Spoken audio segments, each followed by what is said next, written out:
Hey, what's going on, everybody? LL Rail, living life, baby. Just want to say good morning to everybody out there on this beautiful Taurus moon.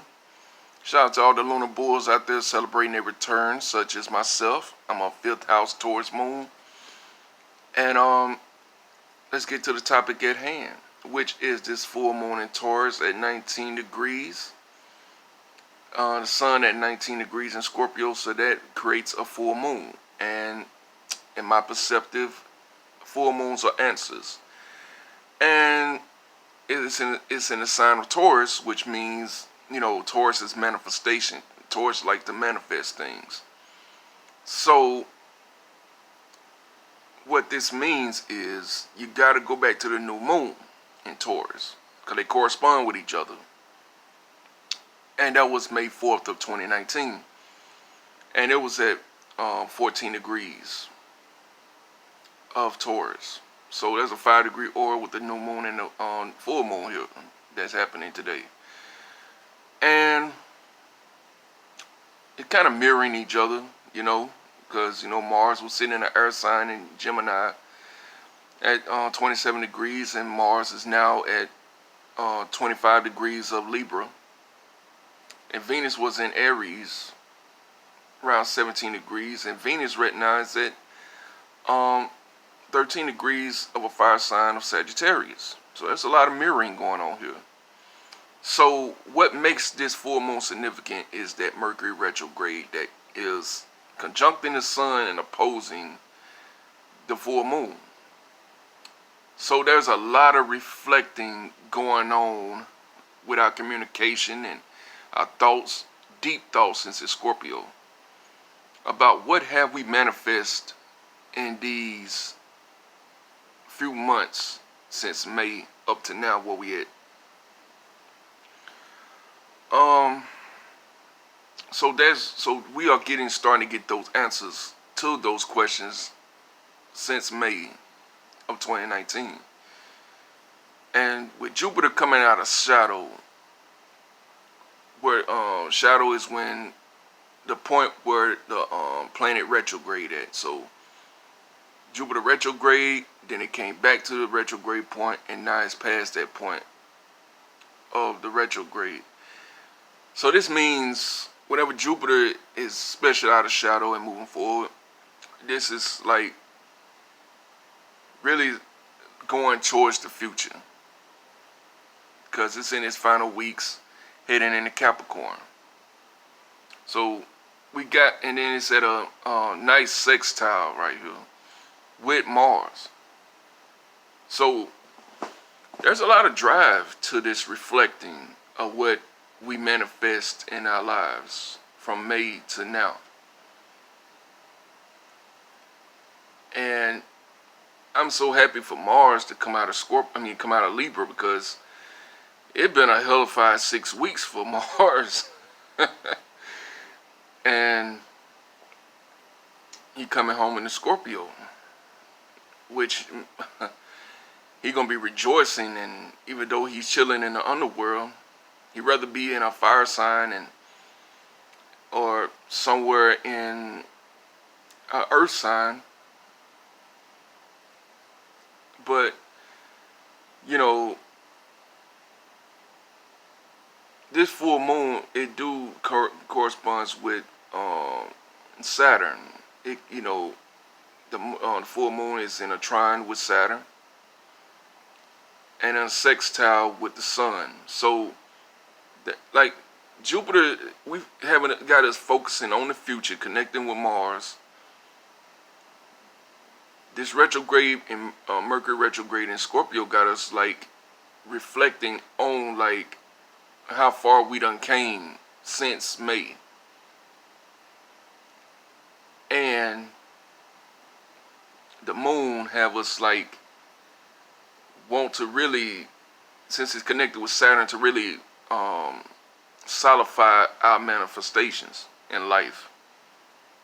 Now, the very significant thing that I saw between the new moon and the full moon chart in Taurus is Uranus. That bad boy right there. In the new moon, he was forward, direct. He was moving direct at 3 degrees of Taurus. Now you come look at the new moon chart.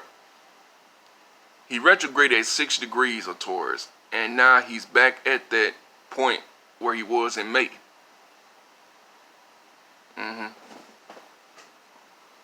So,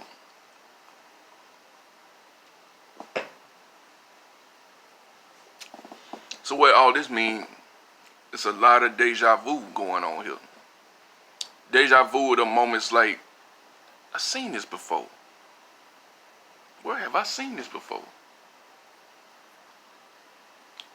So, since that point right there, since Uranus had retrograded back to 3 degrees, where the new moon chart was, it's a sense of like things can pop up from May that'll make you, that will have you like, the fuck, you know? And then it's the Mercury retrograde that's making it the deflection of that, the deja vu from Uranus and Taurus.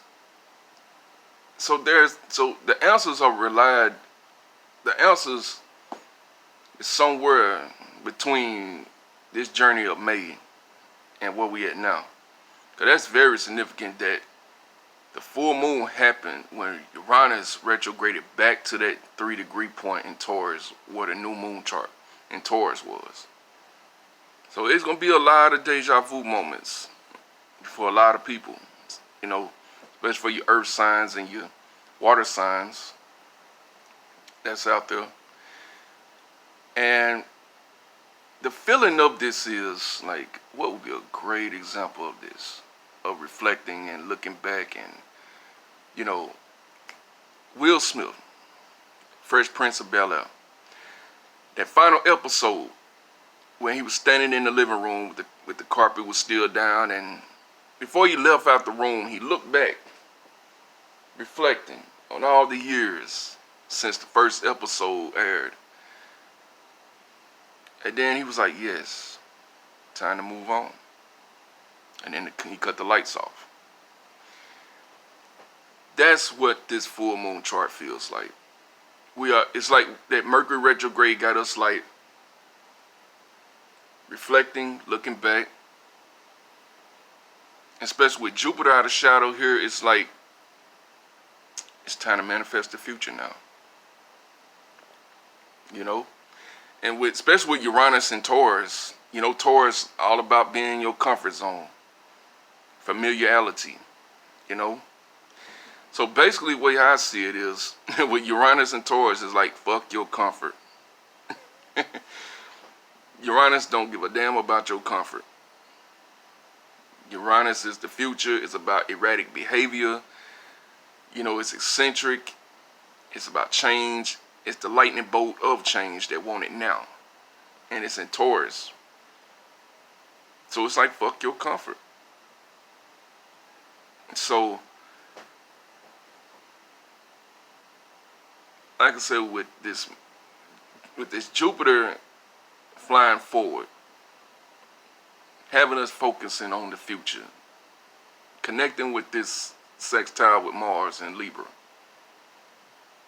There, like I said, excuse me, there's a lot of this. Like I said, we looking back, we reflecting. And like I said, with that, Uranus came back to the third degree point of Taurus. That's a lot of reflecting. It could be some deja vu moments, but there's a sense of like, I'm ready for the future now. We ready for the future now. Because this been one hellified journey since May. Because you had Saturn traveling with the notes. So it was a karmic ass summer. And now here we are. And I like how the planets are scattered out a little bit more before they all pile up in Capricorn, coming late December into January. So it's this fresh, like I said, we reflecting. It's this fresh air. For a moment.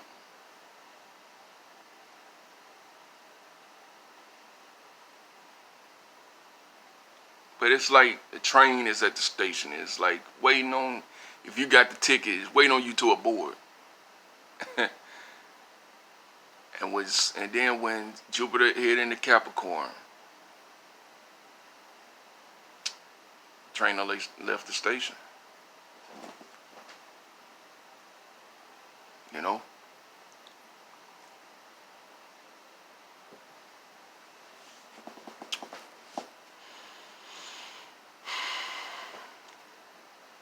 You know? I mean, that's how I see it. It's like I said, it's a very manifestative. Is that a word? Manifestative. It's a manifestative full moon.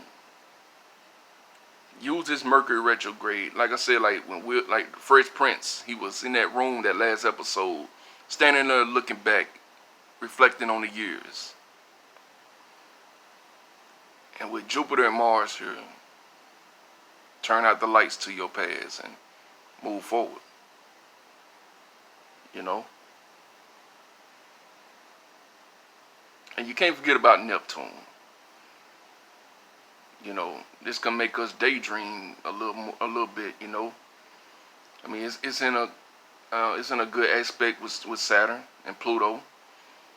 You know, and it's sextiling with the moon, full moon. You know, it's a little bit trining with the sun, 4-degree orb, and Mercury retrograde. So there is a daydreaming and reflecting there. But Neptune is squaring Venus, and you know, Venus like being in Pisces. Neptune like Venus. Neptune is like a higher octave of Venus. You know, Neptune, Jupiter, and Venus. These are and sometimes the Moon, depending on what sign it's in, are the feel-good planets. You know.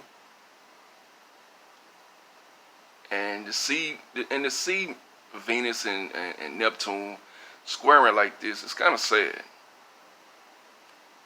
But you gotta remember, like Jupiter also co-rules Pisces, so that's kind of an easy way out there, you know. So basically, when Venus and Neptune is squaring like this, don't get too stuck in daydreaming, you know. Don't get too caught up in your fantasies. So, basically, all in all, reflect on what have you manifested these months. Take your time, you know, because it's connected with Saturn, this full moon. Take your time. Daydream about the future. You know, with this Mercury retrograde, it's okay to reflect on the past, but don't get stuck there. And when Uranus that retrograded back to that 3-degree point in Taurus, it's some things that are gonna pop up from May. You're gonna have a little deja vu going on here. But the main theme is focus on the future. Focus on the future. So again, happy lunar return to my bulls out there. Full moon bulls. Well, I was 2 days short of a full moon, born on a full moon. Yeah, I was born on a gibless moon in Taurus. That's all right. That is all right. But I'm gonna get on out of here and get my day started. And I hope this was insightful and very informative, if that a word.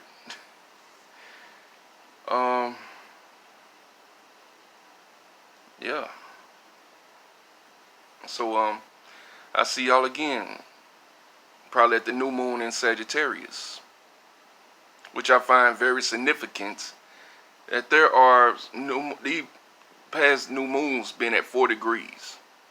No, new moon in Scorpio 4 degrees. This new moon in Sag gonna be at 4 degrees. The new moon in Capricorn and a solar eclipse on that same day at 4 degrees. Come on. And then 2020 gonna be a 4-year. So the number 4 is very, very at the forefront here. But that's for another video. So hope y'all enjoy it. Y'all have an excellent, excellent Tuesday. And manifest your dreams.